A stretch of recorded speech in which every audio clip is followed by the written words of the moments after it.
이번 시간엔 챕터 2 표본 설계 페이지 우리 기본서 29쪽.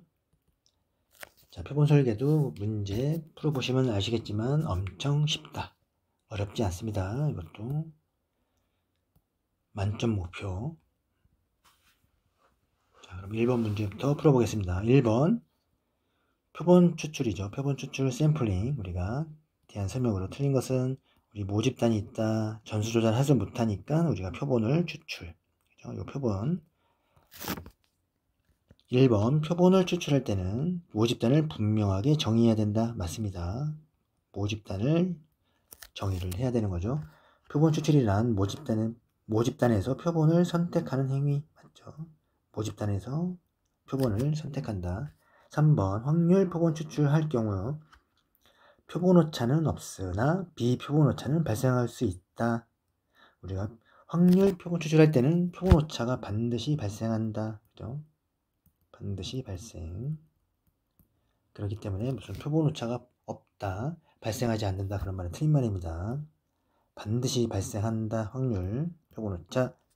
4번 일반적으로 표본이 모집단을 잘 대표하기 위해서는 가능한 확률을 쓰는 거죠. 바람직하다. 맞습니다. 확률을 써야지 비확률은 안 된다. 답은 3번. 2번 다음 중 표본 추출 똑같습니다. 표본 추출에 대한 설명으로 틀린 것은 표본조사가 전수조사에 비해 시간과 비용이 적게 되니까 당연히 표본조사를 하는 겁니다. 맞죠? 관찰 단위와 분석 단위가 반드시 일치하는 것은 아니다. 반드시 일치하지 않습니다. 관찰은 우리가 학생으로 하고 분석 단위는 학교로 할 수 있습니다. 학교 다르지 않다. 반드시 일치하는 것은 아니다. 3번 모수는 표본조사를 통해 얻은 통계량을 바탕으로 추정한다. 맞습니다. 모수는 표본조사입니다. 표본조사를 통해 얻는 통계량 바탕으로 추정한다. 맞습니다. 4번 단순 무작위 추출 방법은 일련 번호와 표본 간격이 중요하다. 틀리죠. 단순 무작위 추출은 뒤에도 나오겠지만 우리가 일련 번호와 표본 간격을 쓰는 것은 뭐다? 개통 표집이다. 개통 표집. 같은 말로 체계적이다. 체계적. 뒤에 또 나옵니다. 계속. 2번에 4번.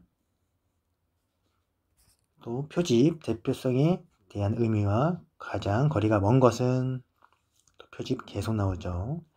표본을 이용한 분석 결과가 일반화될 수 있는가 문제. 자, 우리가 뜻은 이거 뭐죠? 샘플링의 대표성에 대한 의미, 같은 말을 우리가 찾는 거죠. 대표성에 대한 의미. 1번 표본을 이용한 분석 결과가 일반화될 수 있는 말. 이것도 같은 말이죠. 일반화, 대표성. 2번 표본 자료가 계량 통계 분석 기법을 적용하기에 적합한가? 요거는 관계가 없죠. 3번 표본의 통계적 특성이 모집단의 통계적 특성이 어느 정도 근접. 이것도 우리가 대표성과 관계 있죠. 4번 표본이 모집단이 지닌 다양한 성격을 골고루 반영. 이것도 대표성의 의미 같다. 답은 2번.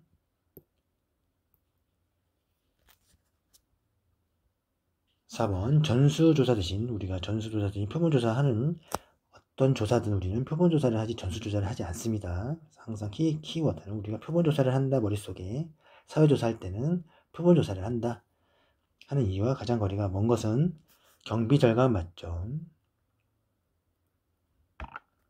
전수조사에 비해 조사 과정을 보다 잘 통제 가능한 거죠. 범위가 적으니까 당연히.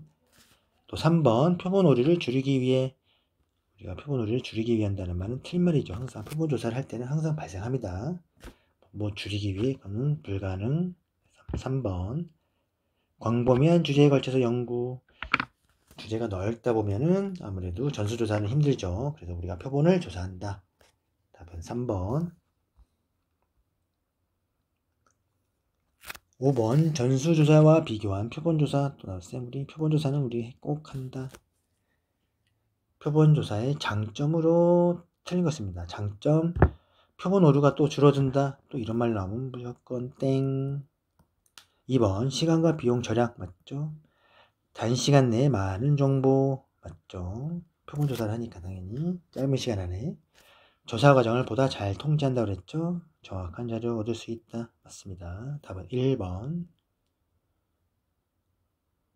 6번 표집과 관련된 용어도 좀 잘 나오죠. 틀린 것은 관찰 단위란 직접적인 조사 대상이다. 맞죠? 관찰은 직접.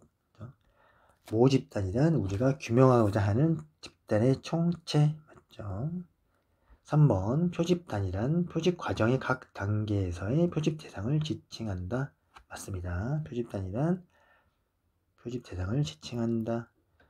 표집 간격이란 표본을 추출할 때 추출되는 표집 단위와 단위 간의 간격이다. 틀린 말이죠. 표집 간격은 모집단으로부터 표본을 추출할 때 추출되는 요소 간의 간격입니다. 요소 간의 간격, 모집단으로부터 표본을 추출할 때. 그래서 모집단의 전체 항목수를 우리가 뭐 어떻게 하는 거죠?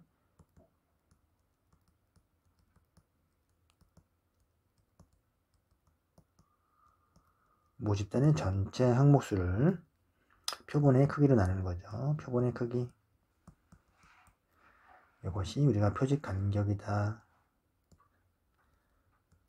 계산 문제로도 나옵니다. 답은 4번. 7번 표집과 관련된 용어. 틀린 것은 모수죠. 모수는 표본에서 어떤 변수가 가지고 있는 특성을 요약한 통계치이다. 파라미터라고 그러죠. 파라미터는 표본입니까? 아니죠. 표본이 아니라 모수는 우리 모집단에서 모집단. 그래서 어떤 변수가 가지고 있는 특성을 요약한 통계치다. 그죠? 속기 쉽습니다. 딱 읽으면은. 2번 표집률. 표집률은 모집단에서 개별 요소가 선택될 비율이다. 맞죠? 모집단에서 개별 요소. 표집 간격 또 나오죠. 표집 간격은 모집단으로부터 표본을 추출할 때 추출되는 요소와 요소 간의 간격. 맞습니다. 관찰 단위는 직접. 맞죠? 관찰은 직접적인 조사 대상. 답은 1번 표본이 아니라 모집단입니다. 8번 표본 추출. 맞는 것은 표본이죠. 또 표본 분석 단위와 관찰 단위는 항상 일치하지 않는다. 그죠? 틀린 말. 2번 표본 추출 요소는 자료가 수집되는 대상의 단위이다. 맞죠? 대상의 단위이다. 표본 추출 단위는 표본이 실제 추출되는 연구 대상 목록이다. 우리가 목록 그런 거죠. 표집 틀.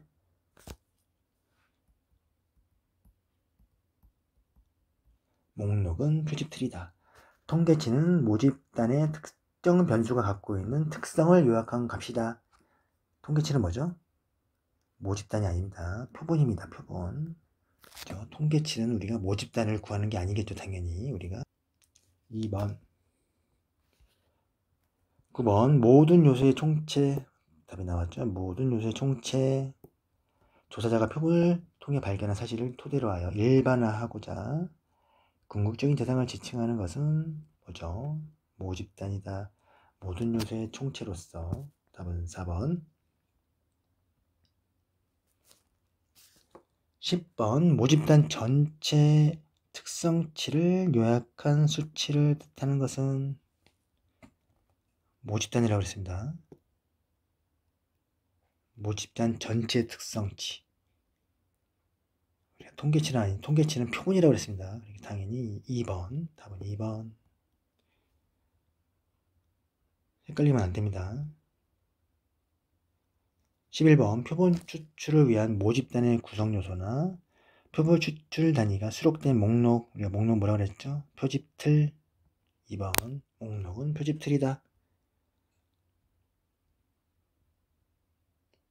12번 다음 중 표집 틀을 평가하는 주요 요소가 가장 거리가 먼 것은 우리 표집 틀 할 때는 샘플링 프레임 할 때는 포괄성을 띄어야 되고 효율적이 됩니다. 그리고 추출 확률이 있어야 되고 안정성은 상관이 없다. 답은 4번.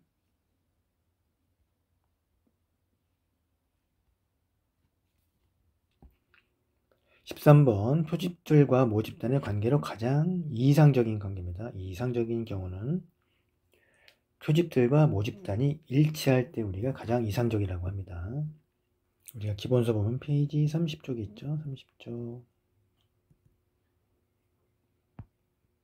14번도 보면 다음 중 표집틀이 모집단보다 큰 경우입니다. 표집틀이 모집단보다 큰 경우, 우리 모집단보다 큰 경우를 찾아보는 거죠. 한국대학교 학생은 한국대학교 학생 등록부를 이용한다. 이거는 뭐 일치하는 경우, 그죠? 한국대학교 학생은 교문 앞에서 임의를 표집한다.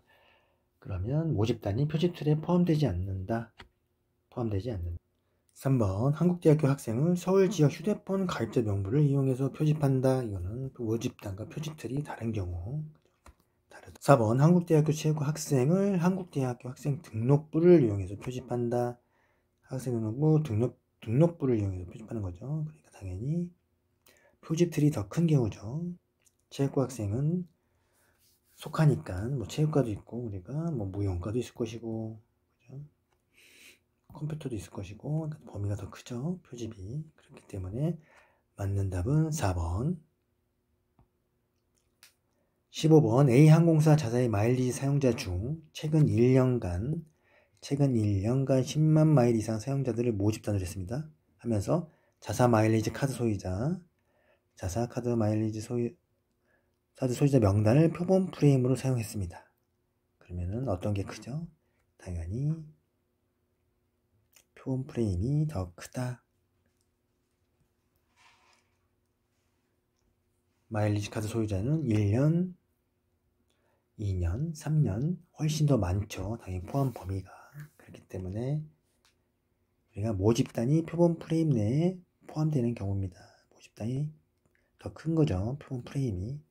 그렇게 보시면 됩니다. 16번 다음 사례에 해당하는 표본 프레임의 오류. A보험사 가입한 고객을 대상으로 만족도 조사를 실시. 조사 대상 표본 나오죠. 표본은 최근 1년 동안 가입한 고객을 명단으로부터 추출했다. 어떤 게 더 크죠? 모집단이 더 크죠. 당연히 모집단이 더 크다. 아까 위에랑 비슷하죠. 문제가. 그렇기 때문에 표본 프레임이 모집단 내에 속한다. 답은 3번 이렇게 보시는 겁니다. 17번 총 학생 수가 2,000명인 학교에서 800명을 표집할 때 표집률은 어떻게 했죠?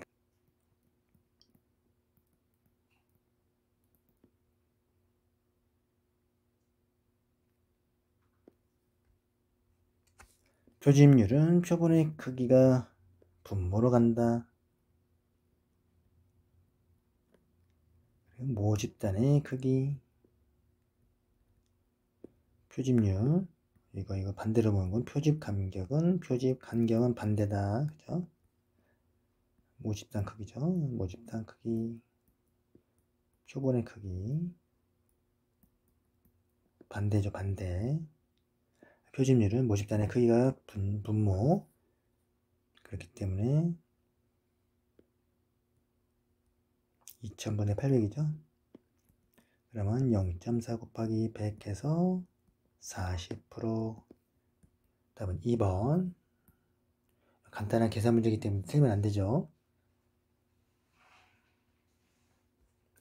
18번 통계적 추리와 관련된 분포 중 우리가 이론상으로 존재하는 것을 우리가 뭐라고 그런다? 표집 분포다. 표집 분포. 보통 우리가 모집단에서 표본을 추출할 때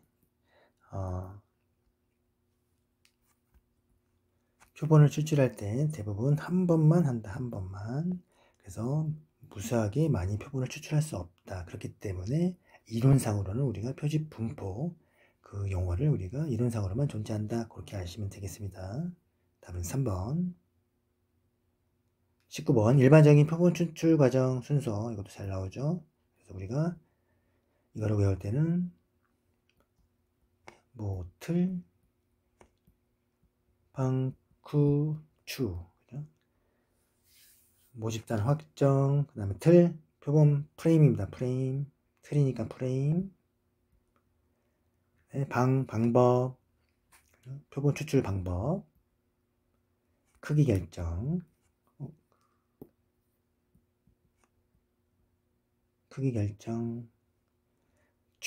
뭐죠?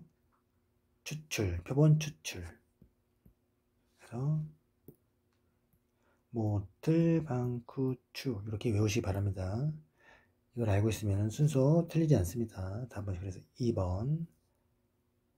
다음 중 표본 추출 과정에 해당하지 않는 것은 모틀, 방쿠, 추 생각하면 뭐죠? 바로 그냥 2번이다. 21번. 다음 중 표본 추출 과정에서 가장 먼저 뭐죠? 모를 먼저 하죠. 모집단 확정 1번. 22번. 연구자가 확률을 표본을 쓸 것인지 비확률을 표본을 사용할 건지 결정할 때 고려 요인이 아닌 것입니다. 확률을 쓸 건지 비확률을 쓸 건지 우리가 확률 당연히 1번 연구 목적에 따라 그죠?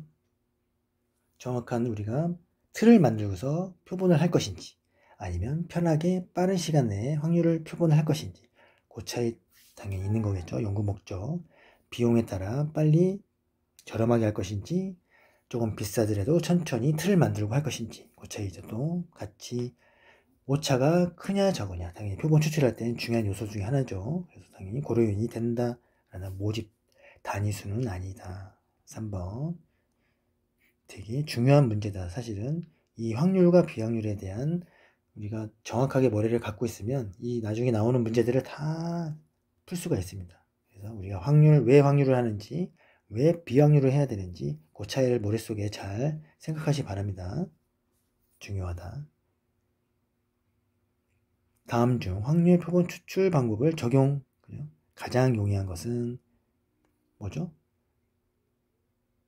당연히 서베이 조사다. 각종 설문조사, 실험, 현지 조사, 참여 가치들은 비확률을 가능하다. 비확률, 서베이 조사, 각종 설문 이거는 정확한 우리가 설문조사할 땐 틀이 있어야겠죠. 당연히 그렇기 때문에 서베이 조사가 맞다. 확률이다. 24번 확률 표본 추출 계속 나오죠. 확률 표본 추출에 대해서 왜 하는지 왜 중요한지 고려해야 될 사항 그런 거 비확률과 비교됐을 때 뭐가 장점이 있는지 그런 문제들이 계속 나옵니다. 그래서 가장 중요하게 고려돼야 할 사항이 뭐죠? 가능한 표본수를 최대로 증가시킨다? 아닙니다. 2번 표집오차를 완전히 표집오차는 제거하지 못한다. 확률은 발생합니다. 3번 모든 표집 단위는 동등한 표집 확률이 보장되어야 한다. 여기 확률 표본 추출의 특징이다. 답은 3번 가장 중요한 요소입니다. 동등하다. 그죠? 표집 확률이 동등하다. 4번 최종 표본수의 규모는 모집단의 크기에 비례해서 결정한다. 아닙니다. 중요한 요소는 동등한 표집 확률이다. 여기에 또 함축적 의미가 담겨져 있는 겁니다. 확률 표본 추출은. 답은 3번. 25번 확률 표집에 관한 설명으로 옳은 것은 확률은 표본이 모집단에 대해 갖는 대표성을 추정하기 어렵지가 않습니다. 당연히 비확률보다 모집단의 대표성을 추정하기 쉽죠. 2번 모집단이 무한하게 클 경우에 적용할 수 있는 표집 방법이다. 그렇지 않습니다. 너무 크면 또 안됩니다. 무한하게 클 경우 사용하기 쉽지 않다. 3번 표본의 추출 확률을 알 수 있다. 여기 특징이 있었어. 4번 모집단 전체에 대한 구체적 자료가 없는 경우 아닙니다. 있어야 되죠. 모집단 전체에 대한 구체적 자료가 있는 경우 없는 경우를 우리가 비확률로 합니다. 비확률. 그죠? 다음은 3번 표본 추출을 알 수 있다. 표본의 이게 확률의 특징입니다. 특징. 답은 3번. 26번 다음은 비확률 표본 추출과 비교한 확률 표본 추출 방법의 특징이다. 맞는 것은 모두 골라라. 그죠? 기억, 연구 대상이 표본으로 추출될 확률이 알려져 있다. 확률은 맞죠? 표본 오차 추정이 확률은 가능하다. 무작위 표본 추출이다. 확률은 특징이 무작위다. 무작위 중요합니다. 무작위. 리얼 시간과 비용이 적게 드는 건 뭐다? 비확률이다. 틀리죠? 답은 기억 디귿 4번. 자, 이번에 또 비확률 표집이죠. 비확률 표집에 관한 설명으로 옳은 것은 표집틀이 없는 경우 사용한다. 당연히 없는 경우 사용합니다. 비확률은 빨리 편하게 해야 되니까 표집틀이 없어도 된다. 확률은 무조건 표집틀이 있어야 된다. 맞죠? 연구자의 편견이 개입될 수 있다. 우리가 당연히 그렇습니다. 확률은 개입되면 안 됩니다. 디귿 질적 연구에 빈번히 사용한다. 맞죠? 비확률의 특징. 비확률은 당연히 질적 연구는 유연성이 많다. 그렇기 때문에 빈번히 사용하는 것은 비확률이다. 편하게 전문가 의견을 듣고 그런 식으로 우리가 표본 추출을 하는 겁니다. 그래서 당연히 맞는 거죠. 연구 결과를 일반화한다. 일반화는 뭐다? 확률이다. 느낌인지 아시겠죠? 어떤 게 확률이고 비확률이고 그렇게 나누는지. 답은 기억 니은 디귿 1번.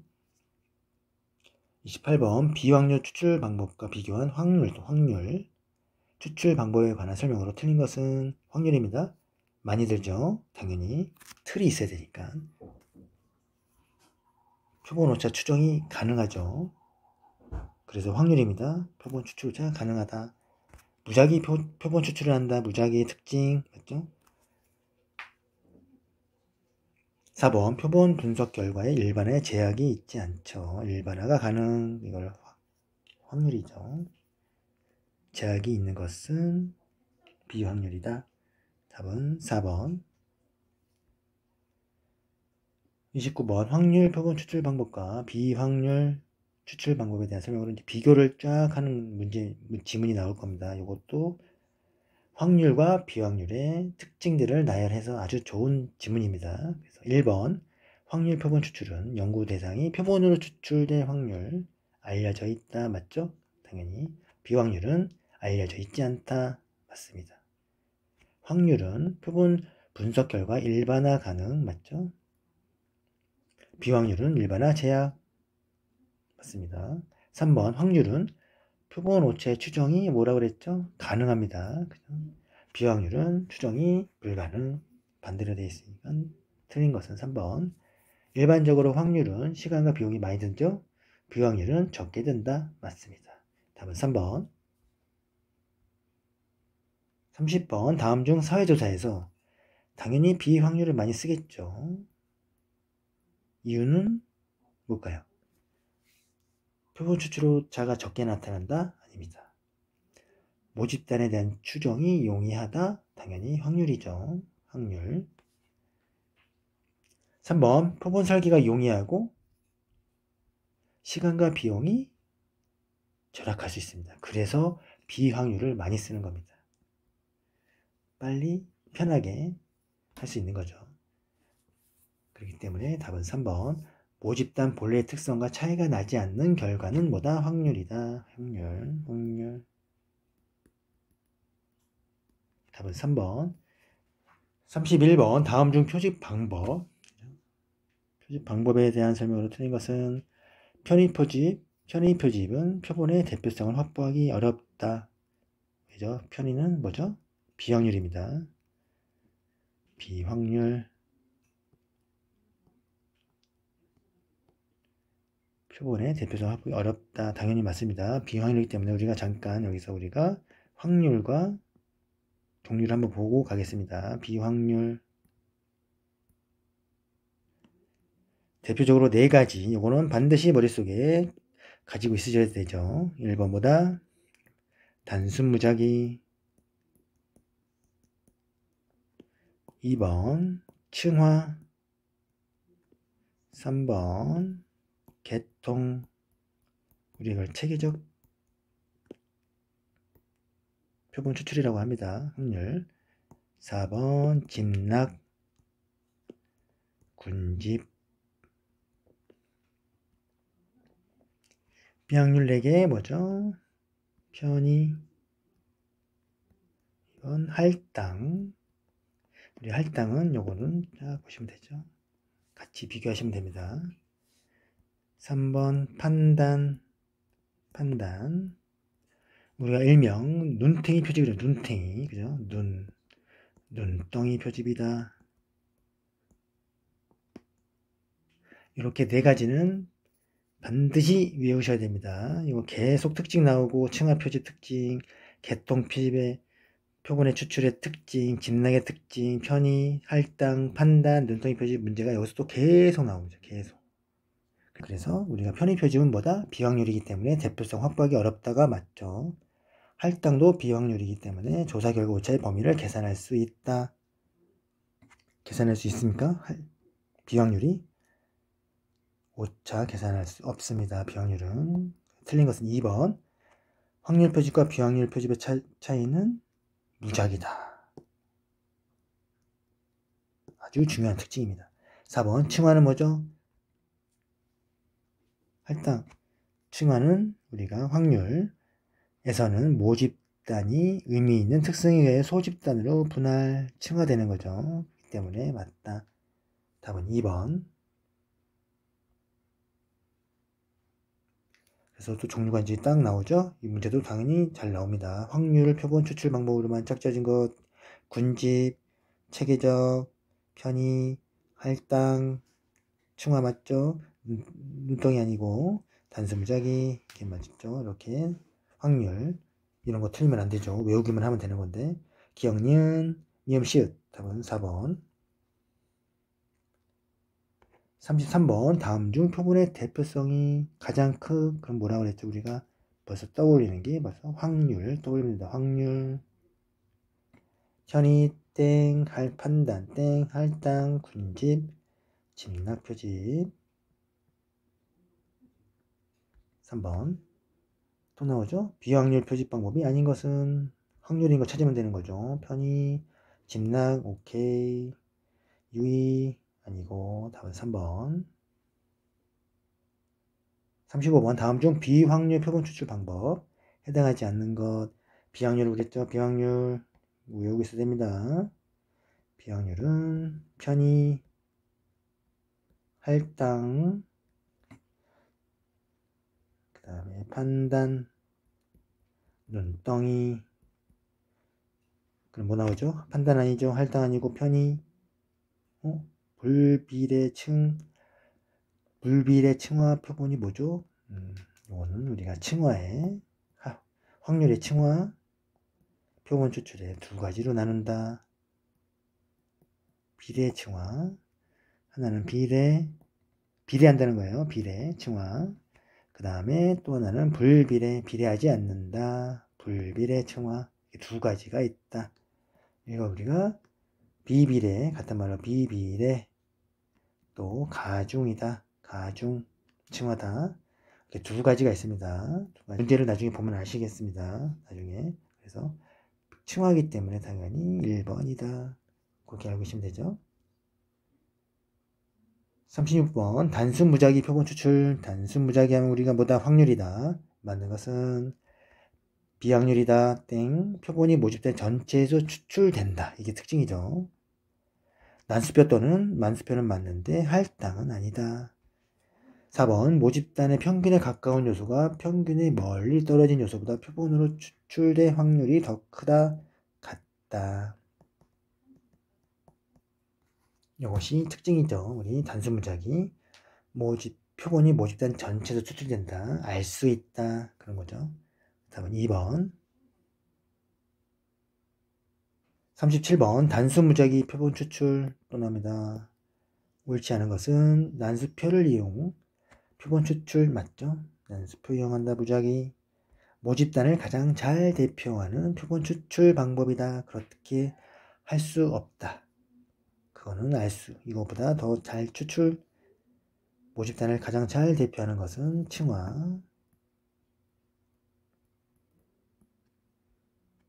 3번 모집단의 모든 조사 단위에 표본으로 뽑힐 기회를 동등하게 부여한다. 맞죠? 동등하게. 이것이 확률 표본 추출의 특징이다. 모집단의 구성 요소를 정확히 파악, 명부 작성, 이것도 확률의 특징이다. 그렇게 37번 2번. 38번 단순 무작위 표집에 대한 단순 무작위죠. 확률. 틀린 것은 표본이 모집단으로부터 추출, 맞죠? 특징. 모든 요소가 동등한 확률을 가지고 추출, 또 확률의 특징입니다. 맞죠? 구성 요소가 바로 표집 단위가 되는 것은 아니다. 틀린 말. 구성 요소가 바로 표집 단위가 됩니다. 확률 표본 추출의 특징. 다음 3번. 표집 시 보편적인 방법은 난수표. 맞는 거죠. 무작위. 그렇기 때문에 우리는 3번 구성 요소가 바로 표집 단위가 된다. 우리가 단수 무작위 표집은 확률이기 때문에 무작위로 동등하게 뽑히기 때문에 당연히 구성요소, 모집단의 구성요소가 표본을 추출할 때 그대로 표집 단위가 되는 것입니다. 그게 특징입니다. 답은 3번. 39번 다음 중 단순 무작위 표집을 통하여 자료를 수집하기 어려운 조사는 단순 무작위는 뭐죠? 우리가 확률. 정확한 조사, 그런 범위가 정해져 있는 게 우리가 확률하기가 더 편하다. 그래서 단순 무작위는 1번 신용카드 이용자 불편사항, 신용카드 이용자, 신용카드 정확하게 나와있죠. 이용자. 2번 조세제도 개혁에 대한 중산층 우리가 어떻죠? 각 시대마다 약간의 차이가 있다. 개념이 다를 수 있다. 범위가 다를 수 있다. 그죠? 그렇기 때문에 요거를 확률로 하기에, 단수 무작위로 하기에는 조금 쉽지 않다. 그래서 답은 우리가 2번이라고 하는 겁니다. 새 입시제도에 대한 고등학생이죠. 고등학생 정확한 3번 태도, 국가기술 자격 시험 문제에 대한 시험 응시자 만족도죠. 그렇기 때문에 답은 2번. 40번 일반적으로 표집 방법들 간의 표집 효과를 계산할 때 중거, 우리 중국어 할 때는 뭐다? 기준이다. 기준 할 때는 단순 무작위를 우리가 기준으로 잡는다. 확률의 단순.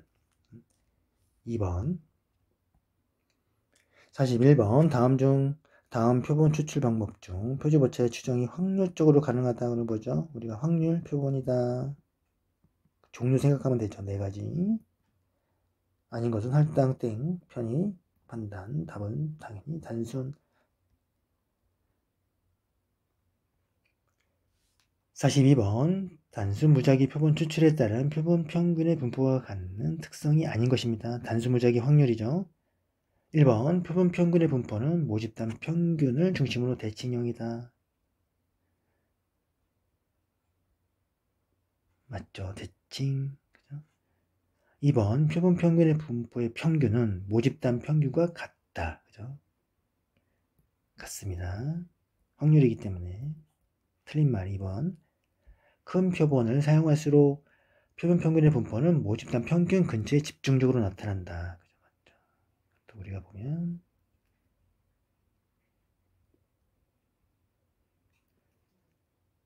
큰 표본을 사용할수록 당연히 낮은 것보다는 근처에 집중적으로 나타난다. 또 맞는 말. 4번 표본 평균의 분포는 모집단 평균 근처에 가장 밀집되어 있고 평균에서 떨어질수록 뭐 적어진다고 당연한 말이죠. 그죠? 또 맞는 말. 답은 2번. 자, 43번 모집단에 대한 정보를 담은 명부를 표집 툴로 해서 중요한 말 나옵니다. 일정한 순서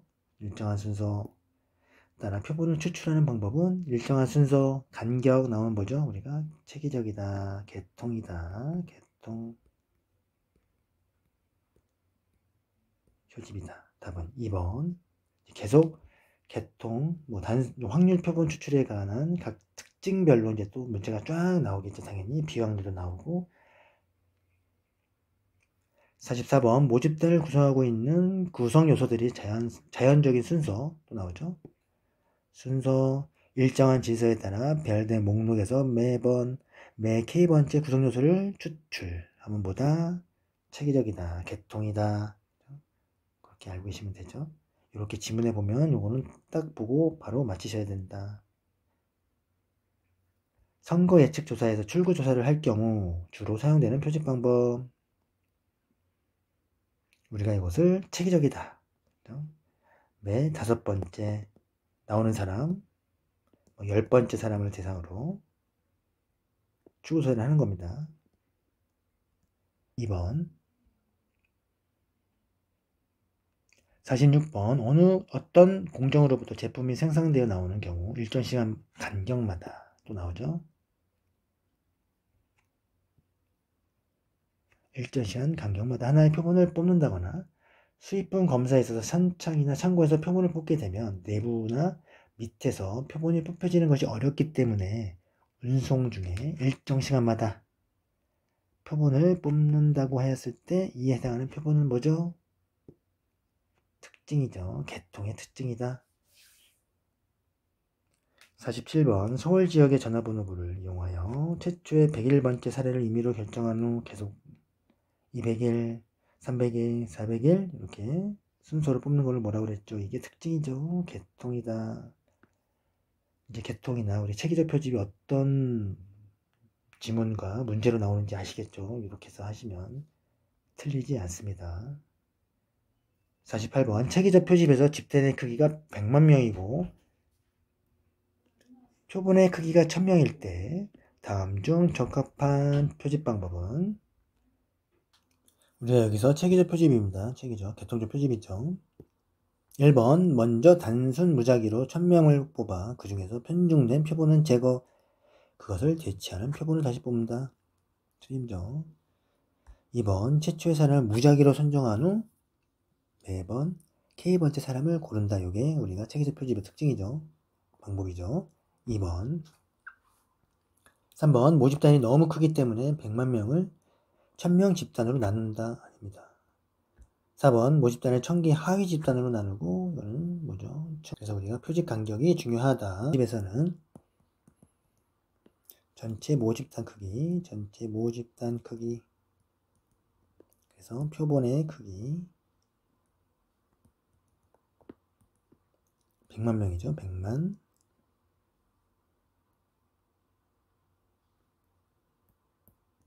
나누기 표본의 크기가 1000이다. 그러면 나누면 어떻게 되죠? 1000이 됩니다. 그래서 우리가 간격은 뭐다? 간격을 K라고 했을 때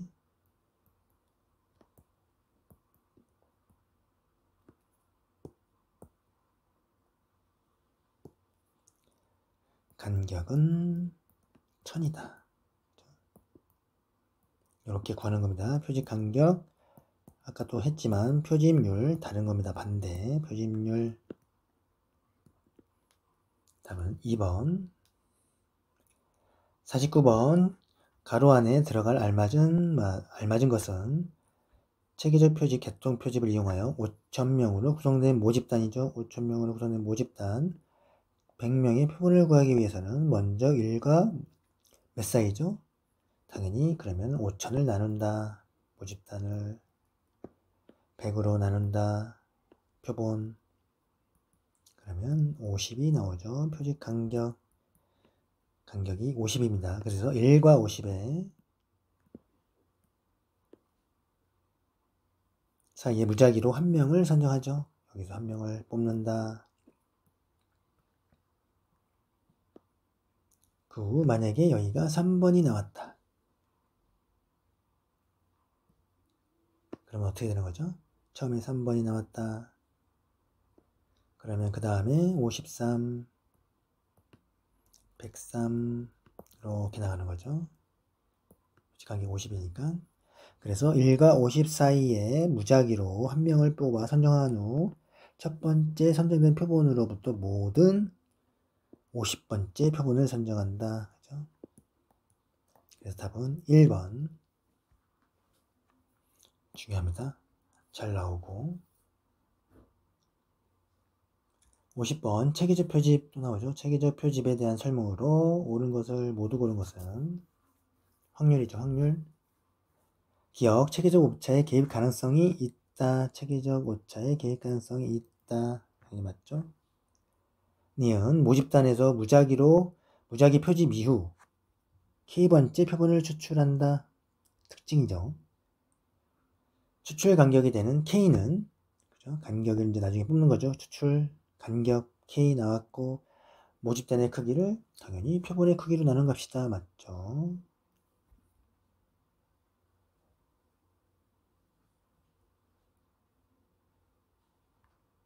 당연히 맞다. 리을, 모집단의 배열이 주기성을 보일 때는 중대한 오류를 범할 수 있다. 이것은 무슨 말이냐? 우리가 남을 1로 하고 열을 2로 했을 경우 우리가 표집을 하는데 계속 남으로만 나올 수가 있는 거죠. 1. 계속 1만 나오면 이 주기성을 보인다는 것은 당연히 오류를 범할 확률이 많다. 골고루 나와야 되는데 계속 1번만 나온다. 그러면 오류를 범할 확률이 많다. 정확하게 반영이 되지 않는 거죠. 그래서 골고루 나와야 되는데 1, 2, 1, 2, 1, 2. 그러나 중의성을 보인다는 얘기는 계속 똑같은 1번, 1번, 1번, 1번 그렇게 나왔을 때는 중대한 오류를 범할 수 있다. 중요한 말입니다. 그래서 다 맞는 말. 답은 4번. 또 나오죠. 개통. 우리 개통 특징. 개통 표집에 관한 설명으로 가장 거리가 먼 것은 각 층위별 정보를 얻을 수 있다. 층위별 정보는 층하다. 그죠? 벌써 층위별 나왔죠. 틀린 맛은 1번. 2번 단순 무작위 표집 대용으로 사용할 수 있다. 당연히 맞죠. 확률이니까. 3번 표집 툴에 주기성이 없는 경우 또 나오죠. 자, 주기성이 없대요. 그럼 아까 반대 어떻게 되겠죠? 1, 2, 1, 2 골고루 나면 잘 반영이 된다. 그래서 모집단을 잘 반영할 수 있다가 맞는 말이 되는 거죠. 4번 최초의 표본 집단을 무작위로 선정. 그죠? 무작위 선정 특징. K번째마다 표본을 추출. 당연히 개통 표집의 특징. 또 맞는 말이기 때문에 중요하다. 답은 1번.